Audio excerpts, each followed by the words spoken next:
Hey guys, it's Lotus and welcome back to another video. Today I thought I'd try something a little different, a Danmei reading club. So I would like to make our first novel, The Dumb Husky and His White Cat Shizun, aka Erha, number one because the manhwa just released and I will link the comic in the description, and number two because the live action drama featuring one of my favorite actors is also airing soon, hopefully this year. The actor playing Ch.1-3 is Lo Yoon-shi, and you may know him from the popular drama Ashes of Love, where he played the second male lead, the night deity. And I just loved his acting so much, and I can really picture him as Ch.1-3. So I'm really excited for the drama to air. So, The Dumb Husky and His White Cat Shizun is an R18 rated work, and there's a lot of trigger warnings and explicit content. Here I have listed right here all of the trigger warnings and other sensitive material content that is featured in this novel. So if any of these themes make you uncomfortable, then reading this novel is not for you. But other than that, I will read you the synopsis to the novel. Moran thought becoming Ch.1-3's disciple was a mistake. His Shizun was really too much like a cat, while he himself was a dumb pup who'd only slobber and wag his tail. Dogs and cats were different by nature. Originally, the dumb pup didn't want to extend his furry paws to that cat. He originally thought dogs should be with dogs, like his Shishang, beautiful and tame like a cute Japanese Spitz, and the two of them together would surely be a match made in heaven. Yet, after having died and reborn, after having lived two lives, the one he hauled back each time to his den in the end was always the one he couldn't stand at first, that snowy white kitty Shizun. So the couple pairing in this novel is dumb off the charts Husky Gong, ex-proud, aggravated big white cat Shou. Gong is the Chinese couple term for top, and Shou is the couple term for bottom. Emperor of the cultivation world, Mo Wei Yu deceived elders and slaughtered ancestors, and committed all crimes and sins known to man. After ending his own life, he was reborn and transmigrated to the year he first became a disciple.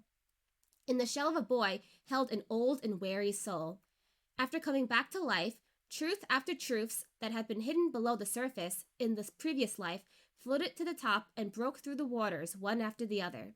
Of all the revelations, the one that stunned him the most was that the Shizun he had hated to the bone in his previous life had always been protecting him from the shadows. The heart of man can change. Even demons and monsters can become compassionate and do good. Only he had sinned deeply. Can the blood on his hands ever be cleansed? So this is a redemption novel for Moran, and also a time travel novel. So if you guys really like time travel, which I know I absolutely do, then I think this would be really interesting. I've actually read part of the translation a while ago, but I lost my place, which is why I am starting from the beginning with you guys. So let's start with Book 1, Different Paths. Chapter 1, This Venerable One Dies. Let me turn on a little bit of background music. That bit of time before Moran had yet to become the emperor, there was always someone calling him a dog. The manager called him a son of a bee. The customers called him a bee pup. His little cousin called him a shitty dog, and his mother was the best, saying he was raised by a bee. Of course, there were other dog-related metaphors that weren't too bad. For example, his one-night stands would always grumble with some petulance that the strength of his back was like that of a male dog. Honey dripped from his lips, luring away the soul, but the weapon down below was robbing the sweetness of her life. But they turn around and boast to others afterwards, so much so that the entire district knew that the man Mo Wei Yu was both handsome in looks and aggressive in tool. Those who tried were satisfied with their meal, and those who hadn't were dearly tempted. It had to be said that those names were all very spot on.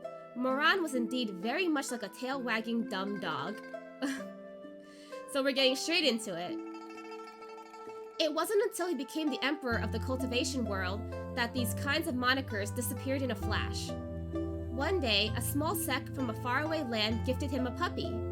The puppy had a coat of whitish gray, 3 slashes of flames upon its forehead, kind of like a wolf. But it was only as big as a melon, and looked kind of stupid, chubby, and round. Nonetheless, it still thought of itself rather mightily, running all over the Great Hall with abandon. Several times, it tried to climb the very, very high steps to see clearly that person who sat upon the throne so composedly, but because its legs were too short, it finally abandoned the endeavor. Moran stared at that ball of fur who possessed no wits but plenty of energy and suddenly chuckled, laughing as he called it filthy mutt. The puppy soon grew up and became a big dog. The big dog became an old dog, and the old dog then became a dead dog. Aw, his puppy. Moran closed his eyes, then blinked them open. His life was filled with the ebb and flow of prestige and shame, sometimes up, sometimes down. Before he knew it, 32 years had gone past. He played with everything and had gotten tired of it. Everything was tasteless and lonely, and in recent years, there were less and less people he knew by his side. Even that Three Flames dog had passed to the heavens. It was time, he thought, time to end everything. He picked off a glistening full grape and languidly peeled its purple skin. His movement was easy and practiced, like King Yu in his camp peeling off Princess Hu's robes, but there was a laziness to it, like he was tired of it all. The lustrous fruit quivered lightly in his fingertips. Its juice gushed and flowed, delicately purple, like a wild goose gliding down red cliffs, like high tongue blossoms entering slumber, but more so like that of filthy blood. He stared at his own fingers as he swallowed that overwhelming sweetness in his mouth, then lazily opened his eyes. It's about time, he thought, about time he went to hell. Moran, courtesy name Wei Yu, the first emperor of the cultivation world. It really hadn't been easy to reach this position. The requirement wasn't simply that of outstanding spiritual powers. He'd also needed a thick skin as hard and solid as that of a meteorite. Before him, the 10 greatest sects in the cultivation world had divided territories, fought and hoarded against each other over their domains. With the sects clashing against one another, there was no one who could rule the world and call all the shots. And besides, every sect leader were outstandingly learned, so even if they wanted to grant themselves a title for fun, they would be wary of what the historians would pen, afraid they would receive disgrace in the books of history. But Moran was different. He was a scoundrel. What others didn't dare do, he'd done it all. Drinking the spiciest fine wine of the mortal realm, marrying the most beautiful woman in the world. First, he became the alliance leader of the cultivation world, Ta Xianjun. Then he granted himself the title of emperor. All knelt and yielded before him. Those who refused to kneel, he slaughtered, one and all. In the years he asserted his dominance, blood flowed like a flood and mournful wails were everywhere. Countless vigilantes sacrificed themselves. Even the Rufeng sect of the 10 great sects was completely annihilated. And later, even the honored master who taught Moran wasn't able to escape his demonic claws. In a final battle with Moran, he was defeated and taken prisoner in the palace by his once beloved disciple, his whereabouts now unknown. The once great land of clear rivers and calm seas was suddenly smothered with smog and haze. The dog emperor Moran didn't read a lot of books and was someone who was fearless of all, so while he was in power, the world was never short of ridiculous affairs, such as the titles for those reigning years. The first set of 3 years, the title was Bastard. It was something he'd thought of while feeding fish by the pond. The second set of 3 years, the title was Croak, the reason being he'd heard frogs croak in the garden in the summer, and determined it as inspiration granted by the heavens and shouldn't be taken for granted. All the scholars of the country believed there could never be any reigning titles more tragic than Bastard and Croak, but alas, they understood nothing of Moran. The third set of 3 years, grassroots unrest began to shake up various local regions, whether it be Buddhists, Taoists, or spiritual cultivators. All those righteous vigilantes in the world started to rise up in rebellion. Thus, this time, Moran contemplated deeply for a long time, and after tossing away many drafts, a title that shook the heavens and made ghosts and gods weep was born: Cease Battle. It was meant to have a well-meaning connotation. The first emperor used up all of his brain power to come up with those 2 words, taking from the fortuitous idiom, cease troops, rest battles. Only, when it was spoken out loud in the common world, it was exceedingly awkward. Especially to those who couldn't read, it was even more awkward hearing the title. The first year was called the First Cease Battle Year, but why did it sound like the year of cockballs? The second year was called the Second Year of Cock, the third year of cock. Some people would curse at it behind locked doors. What complete nonsense! Why not give the title Jiba Chen to complete the circle? So next time you see a man, no need to ask how old they are, just ask how old his cock is. 100-year-old masters can be called centennial cock. Finally, 3 years were suffered through, and it was finally time to replace the reigning year title Jiba. People all over the world were waiting anxiously to see what His Majesty the Emperor would come up with for the 4th title. But this time, Moran no longer had any care to draw up a name, since this year, riots of the cultivation world finally completely erupted. After having endured for almost a decade, vigilantes, heroes, and valiant men finally gathered together and formed an army of millions, charging towards the first emperor Mo Wei-yu. The cultivation world really didn't need an emperor, especially not a tyrant like this. After many months of battles bathed in blood, the rebel army finally came to the foot of Shisheng Peak.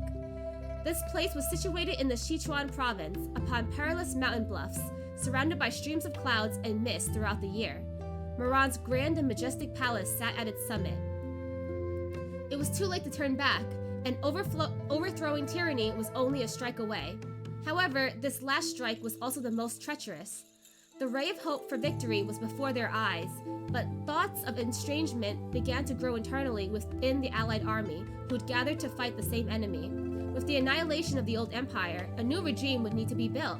No one wanted to waste their strength unnecessarily right now, and thus no one wanted to head the front lines to charge up the mountains first. They were all afraid that this cunningly vicious tyrant would soon drop from the skies, bare his shiny beast-like white teeth, and rip apart all those who dared to surround and destroy his palace, shred them to pieces. Some said with a grim expression, "Mo Wei-yu's spiritual powers are great, and his person cunning. We must be cautious lest we fall for his traps." All the leaders agreed. Right then, an exceedingly handsome, flashy young man walked forward. He was wearing a set of silver blue light armor, a belt embellished with a lion's head, his hair fastened in a high ponytail with an exquisite silver hairpin secured at the roots. That young man's expression was exceedingly dark. He said, "We've already come to the foot of the mountain. What are you all moseying about for? Dragging your feet and going up? Are you all waiting for Mo Wei-yu to climb down himself? What a bunch of scaredy cats." Anger exploded all around because of his words. "Such abuse, young Master Shui! What do you mean by scaredy cats? A soldier must always be utmostly prudent. If we're all brash and reckless like you, who will be responsible if accidents happen?" Another instantly taunted sarcastically. "Hehe, young Master Shui is the darling of the heavens. We are but mere commoners. If the darling of the heavens can't wait to fight the emperor of the mortal realm, then by all means, please go up the mountain first. We'll set up a feast down here by the foot of the mountain to await your gracious return with Mo Wei-yu's head. Wouldn't that be nice?" That was a rather aggravating comment. One of the old monks in the alliance immediately stopped the young man who was about to explode, and put on a folksy expression, coaxing him in a gentle voice. "Young Master Shui, listen to this old monk. This old monk knows that you and Mo Wei-yu share a deep personal grudge. However, this palace invasion is a critical matter. You must think of everyone. Don't let your emotions carry you away." The one everyone addressed as young Master Shui was named Shui Meng. Over a decade ago, he'd been praised by all as a young genius, the darling of the heavens. Yet, as all things change with the flow of time, he must now endure the taunts and ridicule of those people, if only to go up the mountain to see Moran's face one more time. Shui Meng's face twisted with anger, his lips trembling, but he still arduously suppressed himself, demanding, "Then just how long do you all plan on waiting for? We've got to at least observe any movements, right? Yeah, what if Mo Wei-yu has set traps?" The old monk who mediated just now also urged, "Young Master Shui, don't be impatient. Since we've already come to the foot of the mountain, it's best if we remain cautious. Either way, Mo Wei-yu is trapped inside the palace and can't come down. He's now at the end of his rope. Nothing will come of anything. So why must we be impatient and act recklessly? There's so many of us down here, with so many nobilities and prominent figures among us. If they lost their lives by accident, who can be responsible?" Ch.1-3 exploded with rage. Responsible? Then let me ask you, who is responsible for my Shizun's life? Moran has imprisoned my Shizun for 10 years, a whole 10 years. With Shizun just up the mountain before me, how can you make me wait? Hearing Ch.1-3 mention his Shizun, the mob felt a trickle of shame. Some looked ashamed, some eyed left and right, murmuring but did not speak. 10 years ago, Moran titled himself Ta Xianjun. Never mind slaughtering all 72 city fortresses of the Rufeng sect, he also planned to annihilate the rest of the 10 great sects. Later, when Moran made himself emperor, he tried to eradicate all houses. In both disasters, who was the one to stop him in the end? If it wasn't my Shizun, who fought with his life on the line, would you all still be alive right now? Can you all stand still? Can you all still stand here and talk to me like it's nothing? Finally, someone cleared his throat and said gently, Young Master Shui, don't be angry. In regards to Chu Zhongshi, we all feel guilty and grateful. Just as you say, he's been in prison for 10 years, so if anything's happened, it would have already... So, you've already waited for 10 years. Waiting for another moment won't hurt, don't you think? What I think it's BS. The man widened his eyes. Why would you yell like that? Why wouldn't I yell at you? Shizun put his life on the line and it was to save your kind of... He couldn't continue anymore, a sob constricting his throat. I'm disheartened on his behalf. Towards the end, Ch.1-3 whipped his head around, his shoulders shaking lightly, holding back his tears. It's not like we said we weren't going to rescue Chu Zhongshi. Yeah, we all remember the good Chu Zhongshi has done for us. We never forgot. Young Master Shui, you're accusing us all of being unjust ingrates. We won't stand for it. But speaking of which, isn't Moran also Chu Zhongshi's disciple? Someone whispered. I gotta say, as a master, he should be responsible for his criminal disciple. As they say, an undisciplined son is the father's fault. An improperly educated son is due to the negligence of the teacher. The whole thing couldn't be helped, so what's there to complain about? Now that was harsh, and someone instantly shouted, What nonsense are you spouting? Mind your tongue! Then he turned to console Ch.1-3 with a pleasant face. Young Master Shui, don't be impatient. Ch.1-3 cut him off, his eyes bulging. How could I not be impatient? This doesn't concern any of you, so it doesn't hurt. But that's my Shizun, mine!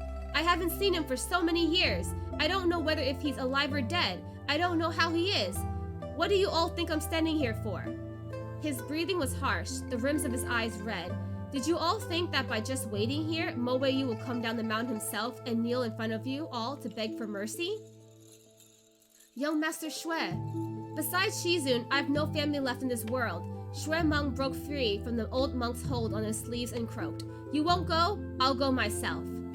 Throwing that out there, he went up the mountain alone, one man, one sword. Through the rustling cries of bleak and wet cold winds mixed with millions of leaves, the thick fog crept like countless angry ghosts and aggrieved spirits within the trees, muttering in hushed voices.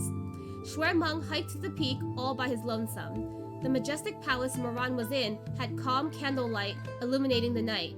He suddenly saw that before the heaven-piercing tower were 3 graves. When he approached for a closer look, at the head of the first grave were long weeds growing, and the tombstone was engraved with crooked and dogged words, Grave of the esteemed consort Chu. In contrast to the esteemed consort, the second grave was newly dug, the earth only just sealed, and upon the tombstone engraved, Grave of the deep-fried Empress Song. If this was over 10 years ago, Ch.1-3 would have laughed out loud in spite of himself upon seeing such a ridiculous sight. At the time, he and Moran were disciples under the same Shizun, and Moran was the class clown. Even if Ch.1-3 had long since disliked him, he would still be teased to laughter by him from time to time. Who knows what this esteemed consort deep-fried empress was all about? Perhaps the style in which the scholar Mo had graced his 2 wives were the same as Bastard, Croak, and Cease Battle. However, as to why he would give those monikers to his own empresses, there was no way of knowing. Ch.1-3 turned his gaze to the 3rd grave. Under the night sky, the earth of that grave mound was still dug open. There was a coffin resting within, but there was no body in that coffin, and the tombstone was also yet to be marked. Before the grave was a small pot of pear blossom white wine, a bowl of now cold spicy wontons, a few plates of spicy side dishes. They were all Moran's favorites. Ch.1-3 stared at the grave stunned, and suddenly his mind snapped too. Could it be that Moran had no intention of fighting and had long since dug his own grave, ready to die? Cold sweat rolled. He would not believe it. Moran had always been someone who never knew fatigue, even at the brink of death. He knew not of surrender, and based on the way he acted, he would have for sure fought with the rebel army to the bitter end. So why would... These past 10 years, Moran had stood at the summit of power. What exactly did he see? And what exactly had happened? No one knew. Ch.1-3 turned around and re-entered the darkness, stalking in large strides towards the brightly lit Wushan Palace. Inside Wushan Palace, Moran's eyes were screwed shut, his face deathly pale. Ch.1-3 had guessed right. Moran was determined to die. That grave mound was dug by himself. 2 hours ago, he had used the communication spell to dismiss his servants, while he swallowed deadly poison. His cultivation was great, and so the effects of that poison were particularly slow in dissolving and circulating within his body. Thus, the agony of having his inner organs chewed away was actually acutely vivid. Creak. The doors to the hall opened. Moran didn't look up and only gasped hoarsely. Ch.1-3, it's you, right? Have you come? Upon the golden pavement within the hall, Ch.1-3 stood tall and proud, his ponytail falling straight, his light armor shimmering. It was a reunion of companions from the same sect once upon a time. Moran sat leaning, propping up his chin, his expression empty, thick curtains of fine lashes lowered before his eyes. Everyone knew he was a monster and a savage devil, but in truth, he was good-looking, the curve of his nose gentle and soft, his lips thin and dewy, his appearance naturally radiating notes of kindness and sweetness. Just by looking at his face, anyone would think he was a lovable, good person. When Ch.1-3 saw his face, he knew Moran had taken poison just as he had suspected. It was hard to dissect what he was feeling, and he opened his mouth to speak, but no words came out. In the end, he clenched his fist and only demanded, "Where is Shizun?" What? Ch.1-3 demanded again sharply. I said, where's Shizun? Yours, mine, our Shizun. Oh. Moran humped softly, and finally, slowly blinked open his eyes, his pupils black with hints of purple, dropping them onto Ch.1-3's person through layers upon layers of time past. Now that I think of it, ever since the farewell at Ta Shui Palace on Mount Kunlun, it's been 2 years since you and Shizun have seen each other. Moran smiled faintly as he spoke. Ch.1-3, do you miss him? Stop your nonsense! Give him back to me! Moran glanced at him calmly, enduring the twisting pain in his stomach, and his lips contorted into a sneer as he laid heavily back against the Emperor's throne. Waves of blackness invaded his sight. He could almost feel his innards wrenching, melting, dissolving into stinking, bloody swill. Moran replied lazily, Give him back to you? Foolish. Why don't you use your brain to think a little? Shizun and I share such deep hatred for each other. Why would I allow him to live in this world? You! Blood completely drained from Ch.1-3's face, his eyes bulging as he backed up. You can't have. You wouldn't. I wouldn't what? Moran snickered. Why don't you tell me? Why wouldn't I? Ch.1-3's voice trembled. But he's your Shizun after all. How could you bear to kill him? He looked up to Moran, who was sitting high above in the seat of the Emperor. There was Fuxi in heaven, Yan Lo in hell, and in the mortal realm there was Mo Wei Yu. But to Ch.1-3, even if Moran had become the eminent emperor of the mortal realm, he still shouldn't have become like this. Ch.1-3's entire body was shaking, his tears rolling from outrage. Mo Wei Yu, are you still human? He once... Moran raised his eyes quietly. He once what? Ch.1-3's voice trembled. You should very well know how he once treated you. Moran suddenly laughed. Are you trying to remind me that he once beat me so hard my body was covered in blood? That he made me kneel before all to admit my crimes? Or did you want to remind me that he once, for irrelevant people, 3 times he stood in my way, ruined my great endeavors? Ch.1-3 shook his head in pain. No, Moran. Think back properly. Let go of your vicious hatred. Look back. He once trained you in cultivation and martial arts, and made sure to protect you. He once taught you how to read and write, taught you poetry and painting. He once learned how to cook just for you, even though he was so clumsy and got cuts all over his hands. He once waited every day for you to come home, all alone by himself, from nightfall till the break of dawn. So many words stuck in his throat, but in the end, Ch.1-3 could only sob. His temper is bad, and his words are harsh, but even I know he treated you very well. So why? How could you?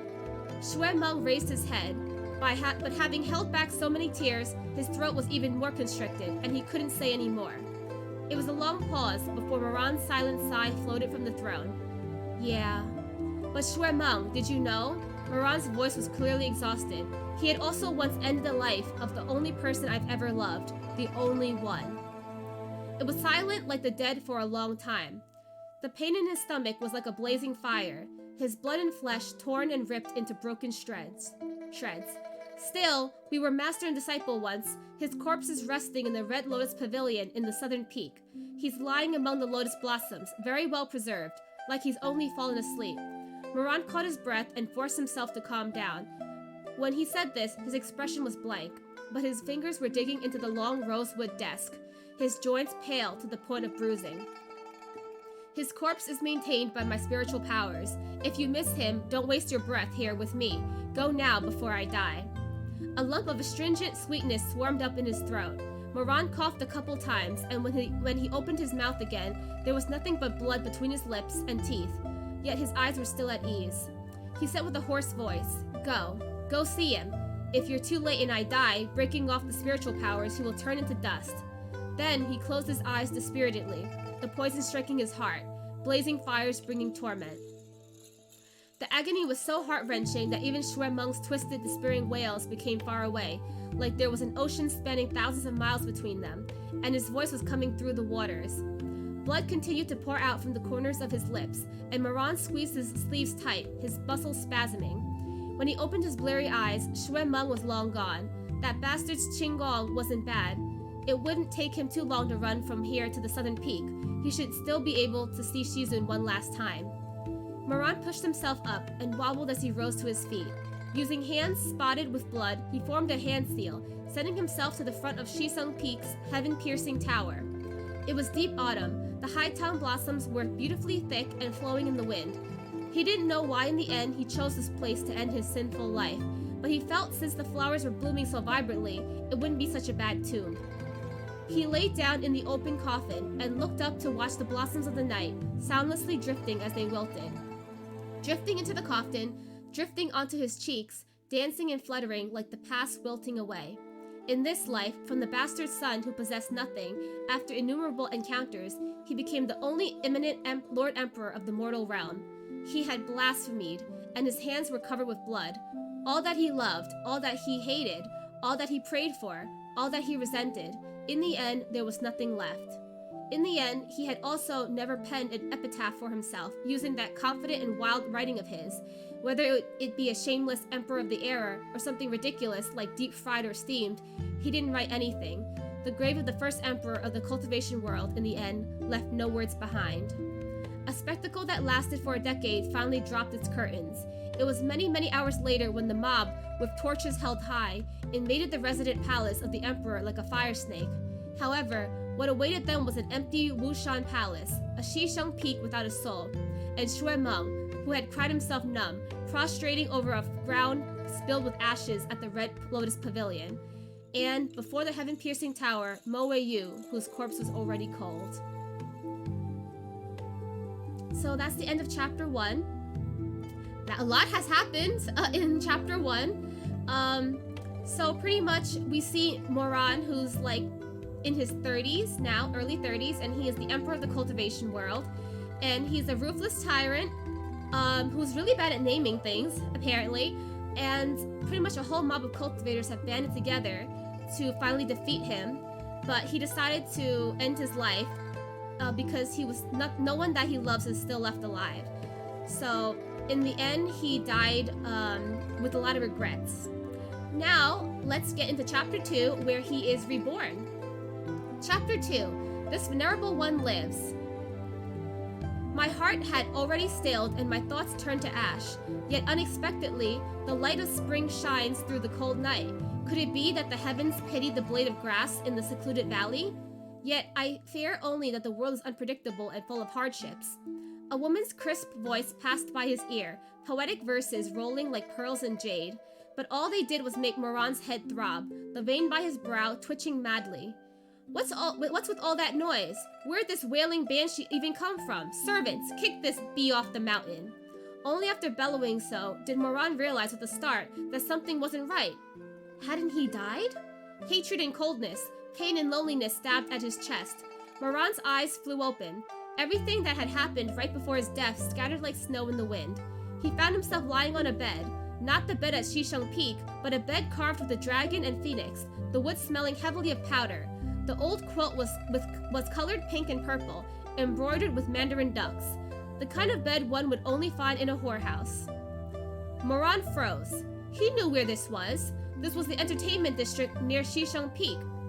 So-called entertainment district just meant brothel, easy come, easy go. Moran had had a period of debauchery in his youth, and had spent the greater portion of half the month at this establishment. But this place had been sold and converted into a wine shop when he was 20-something. How did he end up here of all places after death? Had he transgressed too much in life, wronged too many people, and so the king of the underworld was punishing him to reincarnate into a whorehouse and take customers? Moran turned over as his imagination ran wild, and unexpectedly came face to face with a slumbering person. What the hell? Why was there a person next to him? A man, totally naked. He was lovely and pleasing to the eye and quite androgynous. Moran showed no expression, but his heart was full of turmoil.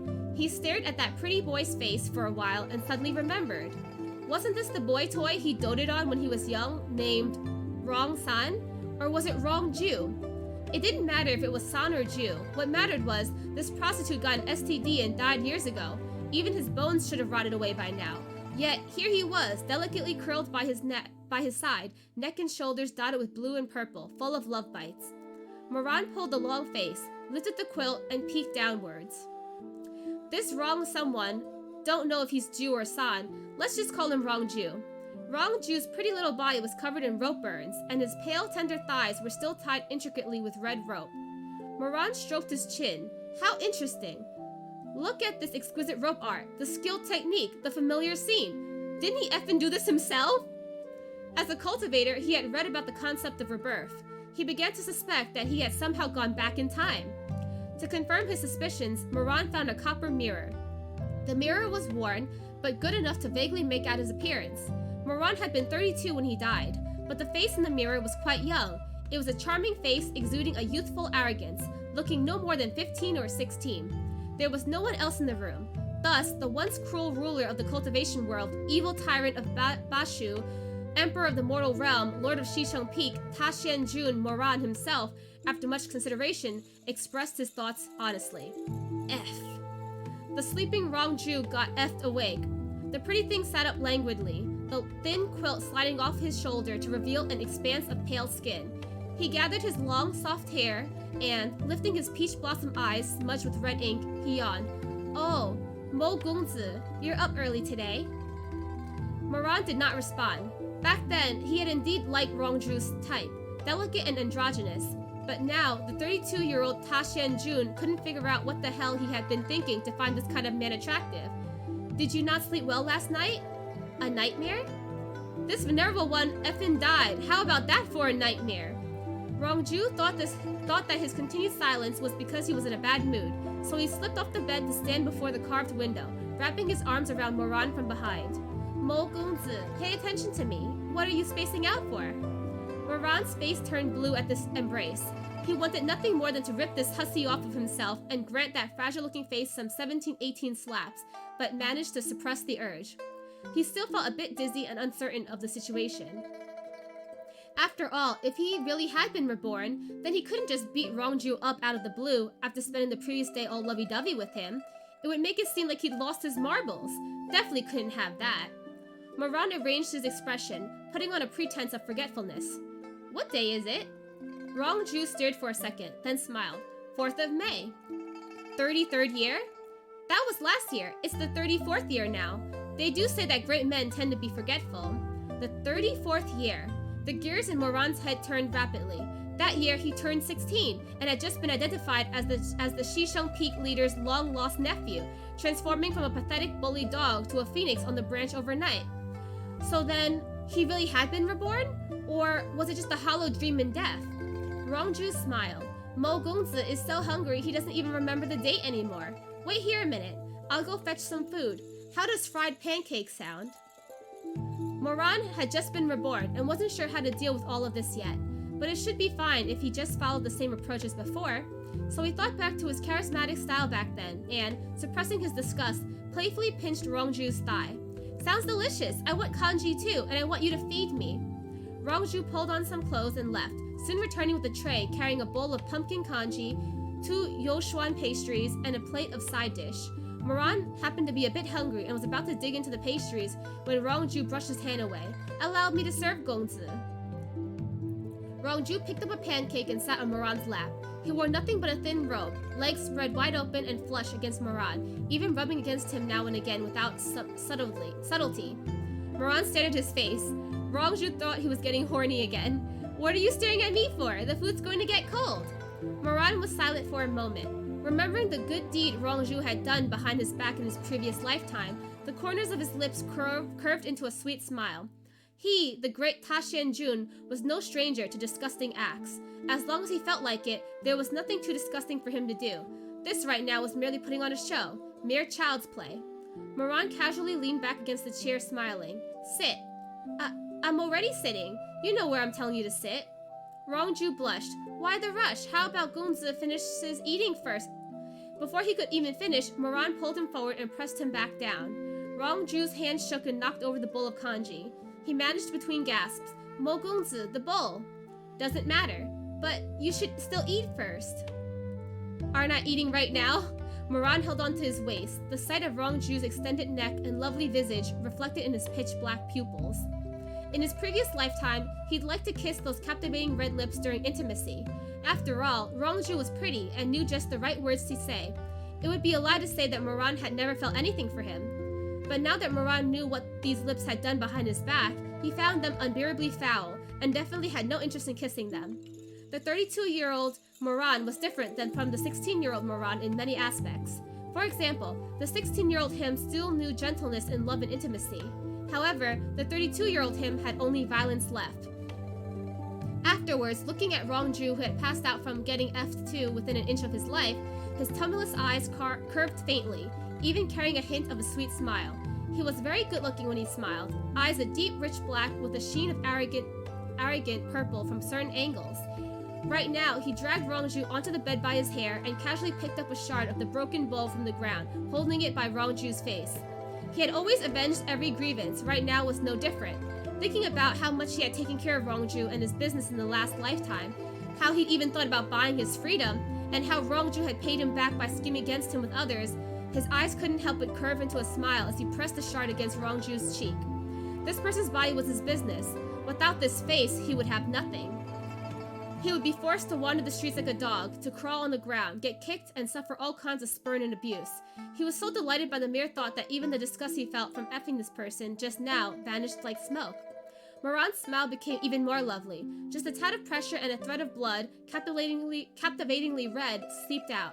The unconscious person seemed to have felt the pain and groaned softly in a hoarse voice, looking quite pitiful, with tears still clinging to his eyelashes. Moran's hand suddenly stopped. He remembered a dear friend. Then he suddenly realized what he was in the middle of doing.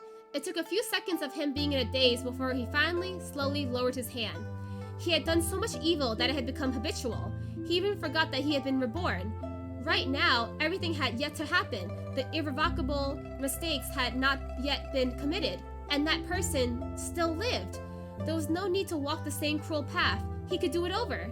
He sat down and propped his foot on the bed, absent-mindedly toying with a piece of broken porcelain in his hand.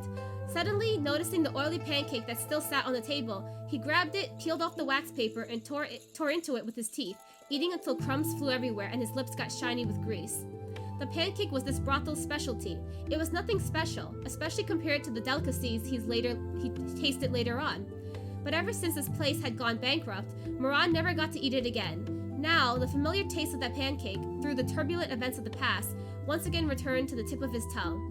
The unreal feeling of rebirth lessened with every swallow.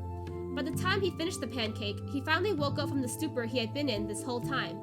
He really had been reborn. Everything hateful in his life, everything that he couldn't take back, all of it had not yet come to pass. He had not yet killed his uncle and aunt, not yet razed 72 cities to the ground, not yet betrayed his teacher and ancestors, not yet gotten married, not yet... No one had died yet. He savored the taste in his mouth, licking along his teeth and feeling the thread of joy in his chest ballooning rapidly into a feverish excitement. He rebuked heaven and earth in his last life, dipping into all three of the forbidden techniques of the human realm. He had mastered each of the other two. Only the last one, rebirth, had eluded him regardless of his talent. Unexpectedly, that which he had failed to obtain in life fell effortlessly into his lap in death. All the distaste, the repugnance, the desolation, the loneliness, all of his complicated feelings from his previous life were locked in his chest. The sight of the army marching on Shisheng Peak, fire lit for 10,000 fathoms, still remained in his mind.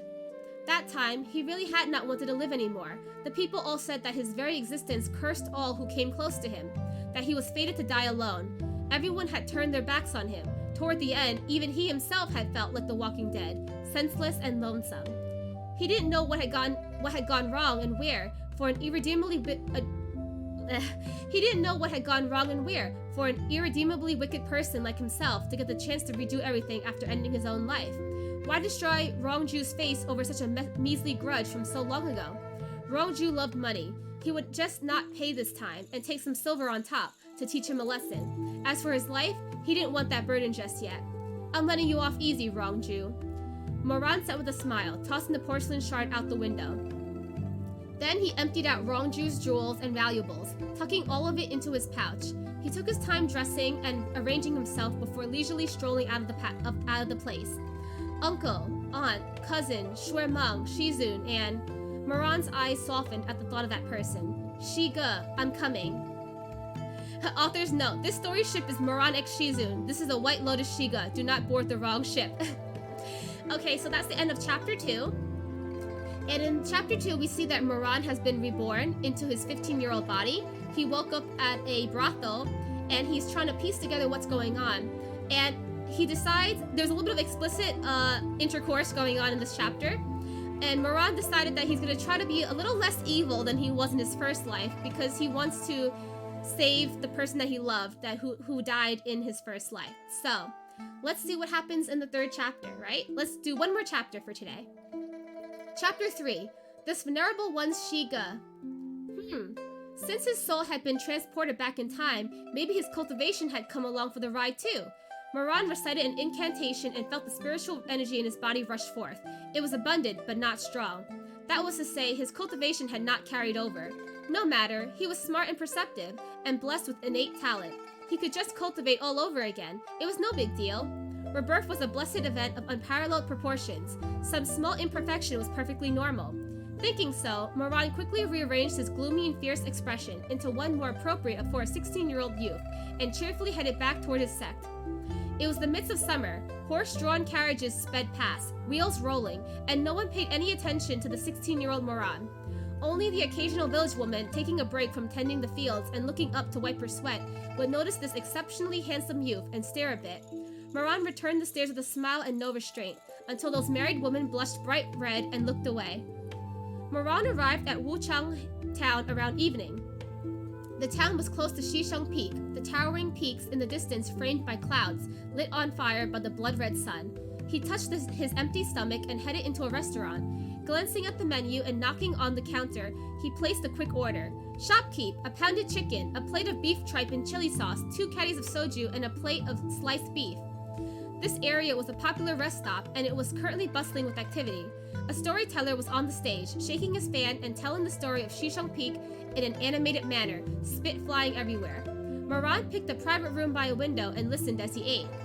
As I'm sure everyone already knows, the cultivation world is divided into the upper and lower cultivation realms.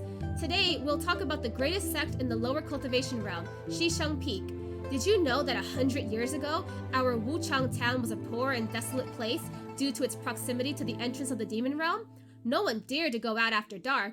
If they really needed to travel at night, then they had to shake an exorcism bell and sprinkle incense, ash, and paper money while chanting. People barred by mountains, demons barred by paper, while passing through as quickly as they could. But these days, our town is bustling and flourishing, no different from anywhere else, and it's all thanks to Shisheng Peak's care. This righteous sect stands right at the gate to the demon realm, between the boundary of yin and yang, even though the sect was only established not that long ago.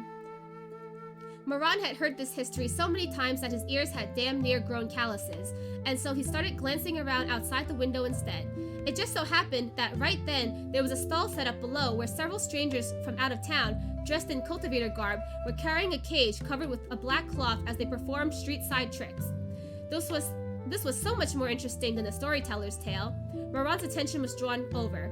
Come one, come all, take a look at these Pishu cubs, fierce mythical beasts tamed by us to obediently perform tricks and even do math. It's not easy traveling to perform chivalrous deeds. Everyone spare some tips and stick around. Come watch the first trick, Pishu abacus. The cultivators ripped off the black cloth with a flourish to reveal a couple of human-faced, bear-bodied monsters in the cage. Just meek fuzzy bear cubs like these? And you actually dared claim that they're Pishu? That was quite the BS right there. Only donkey brains would believe that. But Moran's views were widened soon enough, as 20-30 donkey brains gathered to watch, cheering and clapping, drawing the attention of everyone in the restaurant as well, making things quite awkward for the storyteller. The leader of Shizun Peak right now is a man, known far and wide for his strength and brilliance. Nice! Again! Encouraged, the storyteller glanced toward the owner of the voice, only to find a customer whose face glowed red with excitement, but whose gaze was locked onto the street performers below, not on himself. Oh? The Pishu is doing math on the abacus? Wow, quite impressive. Good show. Make the Pishu toss apples again. The entire restaurant was laughing. Everyone gathered by the windows to watch the scene below. The storyteller pathetically tried to carry on. The master is best known for that fan of his. Ahaha! That light-colored Pishu wants to eat the apple. Look at it rolling around on the ground. The storyteller wiped his face with a towel, his lips trembling from anger. Moran pursed his lips and smiled, leisurely calling out from behind the bead curtain. Forget Shizun Peak, tell a story from 18 Caresses instead. I guarantee it'll pull everyone's attention back. The storyteller didn't know that the person behind the curtain was the young master of Shizun Peak, Moran himself, and gathered all the moral integrity he had to stutter out. The vulgar stories are not fit for an elegant hall. Moran laughed. You're calling this place an elegant hall? How are you not embarrassed? A burst of noise came from below. Ah, what a fast horse! Must be a cultivator from Shizun Peak. In the midst of the chatter, a black horse galloped from the direction of Shizun Peak and broke into the street-side circus like lightning. There were two people on the horse, one wearing a black bamboo hat and shrouded in a black cloak, covered so completely that it was impossible to tell their age or gender. The other was a 30 or 40-year-old woman with rough hands and a weathered face. The woman started crying as soon as she saw the man-bears. She scrambled off the horse and stumbled toward them, kneeling to embrace one of them in her arms, wailing, "My son! Oh, my son!" The audience was stumped. Someone muttered while scratching his head. Aren't these Pishu cubs? Why is this woman calling it son? Maybe it's a Pishu mother? Ayo, that's quite something then, if the female can take even on a human form. These villagers had no knowledge or experience and were only babbling nonsense, but Moran figured it out immediately. Rumor had it that some cultivators out there liked to abduct children, rip their tongues out so that they couldn't talk, burn their skin off with boiling paper, and then stick animal hides on their bloodied bodies so that child and fur became one once the blood had congealed, looking just like a monster. These children couldn't speak or write and had no choice but to suffer the abuse and obediently perform tricks like Pishu abacus. Any resistance would only earn them a beating. Oh no. No wonder he hadn't sensed any demonic energy. These Pishu weren't monsters at all, but actually living humans. While he was thinking to himself, the person in the black cloak whispered something to the cultivators, who flew into a fury. Apologize? That ain't in my vocabulary. So what if you're from Shizun Peak? Mind your own damn business. Beat him up. They pounced on the black-cloaked person for a beating. Ayo. Watching his fellow disciple get beat up, Moran only let out a low chuckle. How scary! He had zero intention of helping out. He'd always loved the righteous and meddlesome ways of his sect, even in the previous life. The lot of them rushed to throw themselves at any trouble that cropped up, like so many idiots. Even some minor inconvenience like Mrs. Wong's cat getting stuck in the tree was something to bother them with. The entire sect, from the leader all the way down to the servants, every last one of them was a dimwit.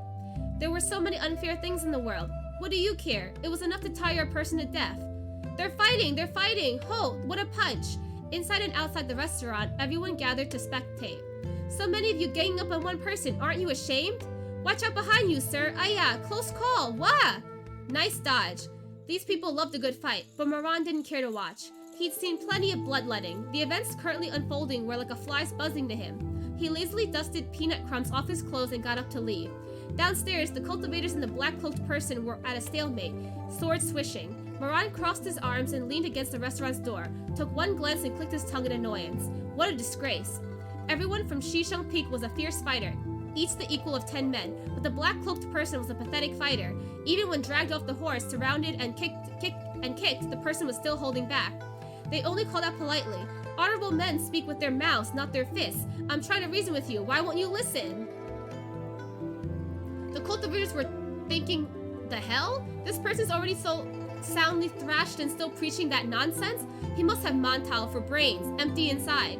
But Moran's face changed abruptly, his head spinning for a second. He held his breath, eyes wide with disbelief. That voice! Shumei! Moran shouted and rushed forward, agitated. He let loose an attack filled with spiritual power that instantly knocked away 5 of the Jianghu cultivator swindlers, and knelt on the ground to help up the black-cloaked person who was covered in muddy boot marks, and his voice couldn't help but tremble slightly. Shumei, is that you? And that's the end of chapter 3.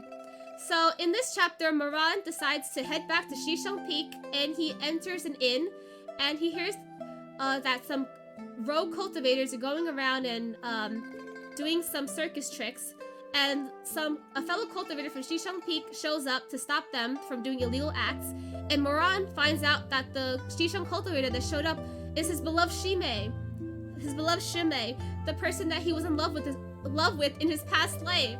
What's he gonna do? His beloved got beat up. However, just to remind you guys, Shumei is not the part of the couple. The couple in this novel is Moran x Shuwaning. So Shizun should make an appearance later on, maybe in the next chapter or 2, once they get back to Shizun Peak. But yeah, what did you guys think of the novel so far? Reading is tiring. Each chapter is a bit long too, so I'll probably do the reading in batches of 3 chapters probably. What did you guys think of the novel? Again, there are trigger warnings and very sensitive content, so if that bothers you, then this novel might not be for you. I will link the card with information about Urha in the description, so you can learn how to support the official novel, as well as how to read the translations and where you can find other information. Yeah, so I hope you guys enjoyed this novel as much as I do. I can't wait to read more of it in the future.